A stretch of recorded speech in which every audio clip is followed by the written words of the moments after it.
press the bell icon on the YouTube app and never miss another update.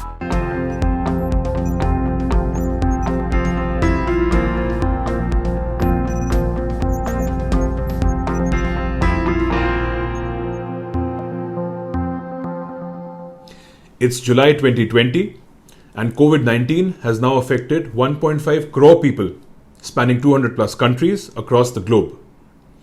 India is placed at the third position in the tally behind the United States and Brazil.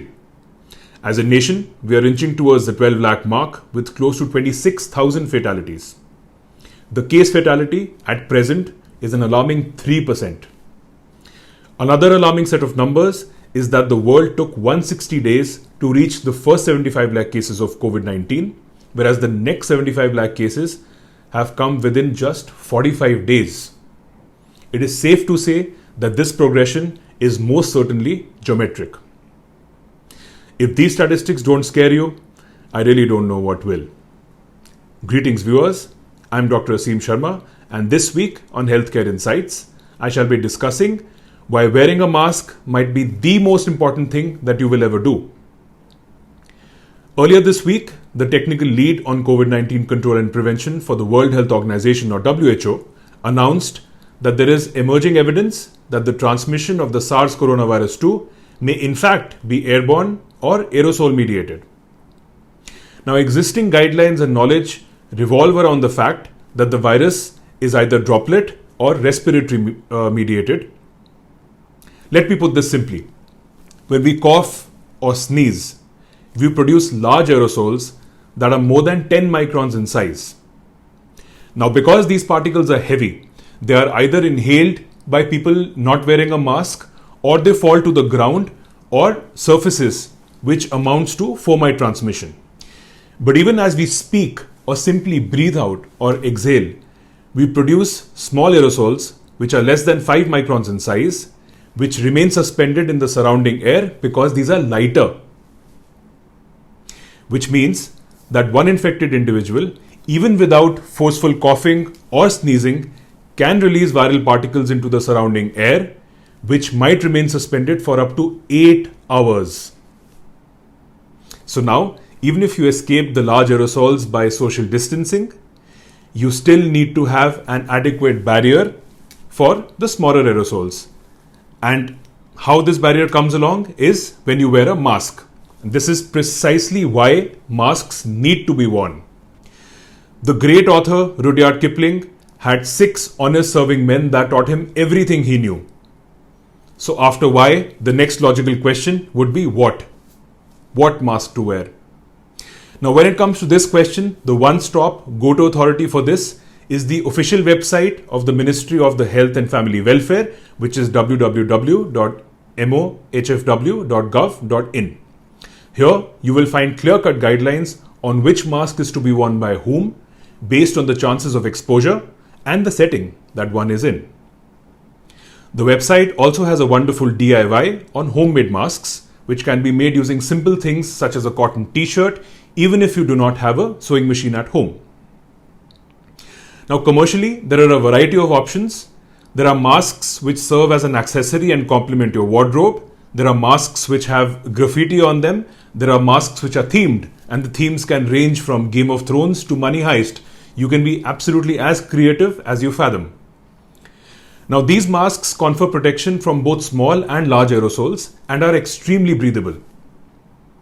After homemade masks, the next level of protection is offered by medical or surgical masks. Now, these are called triple layer or 3-ply masks because of the layers in which they are made. These can be used, or these are to be used, by people who are at a slightly higher risk than general population. These offer 70 to 80% protection from particles which are as small as 0.3 microns. So they look something like this, those 3-ply masks.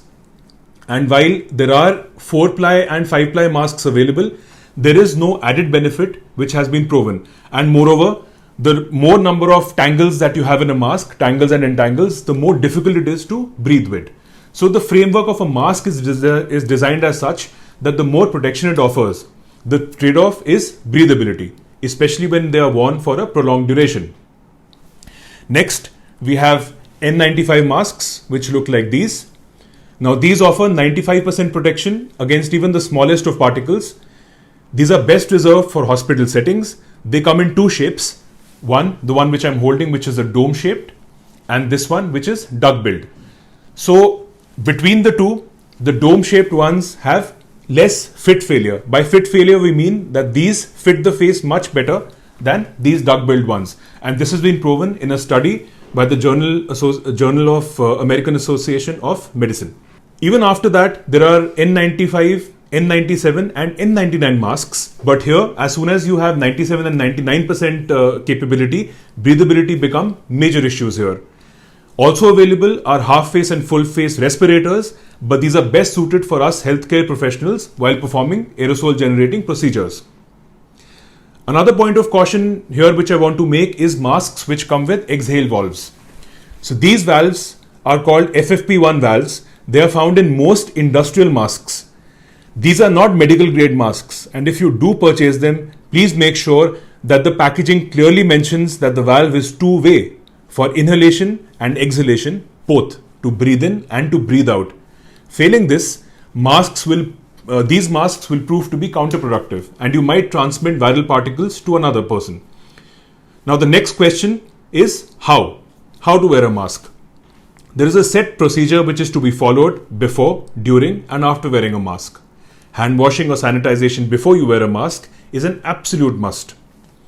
When the mask is on, due care is to be taken to avoid the urge to fiddle with it and adjust the mask, as you will end up transmitting particles from the mask, the outer surface of the mask, onto your hands, and this can cause potential fomite transmission. An easy way to tackle this is to assume that your mask is infected the minute you wear it. Likewise, when you're removing the mask, you will remove it from the loops, and you will not touch the front portion and yank the mask out from the front. Again, hand washing or sanitization afterwards, so that even if some viral particles have lodged onto your hands, you have gotten rid of them. This leaves us with the questions: who should wear a mask, when one should wear a mask, and where a mask should be deployed. So I have a simple one-line dictum for this. No matter who you are, where you're coming from or heading to, whenever you leave your home, you don the mask, and you doff it only once you're back in the safe zone, which is your home. Masks have been the battle crest, the very emblem of our fight against COVID. They are still the first line agents against the spread of the virus. With aerosol transmission coming to the foray, there is a chance of a possible guideline change around the corner, which will most likely upgrade your usual masks and possibly make 3-ply or 3-layer masks essential for everyone, not only healthcare workers. Now, a lot of actors, socialites, politicians and office bearers have stormed Twitter and other non-traditional media with catchy slogans like "Mask must hai, kyunki masks must hai," and the likes. We as a nation incline more towards them rather than healthcare workers. Be as that may, whoever you do it for, do wear a mask. This lockdown relaxation is not the time to slack, as we are amassing case after case of the dreaded virus. If you've been following the news, COVID-19 spares no one, not the rich and the famous, and definitely not otherwise. Let there be absolutely no doubt that masks are quintessential if we are to see light, any light for that matter, at the end of this dark and dreary COVID tunnel. Thank you, and until next week, this is your host, Dr. Aseem Sharma, signing off. Stay safe, stay protected, and let's see this menace through.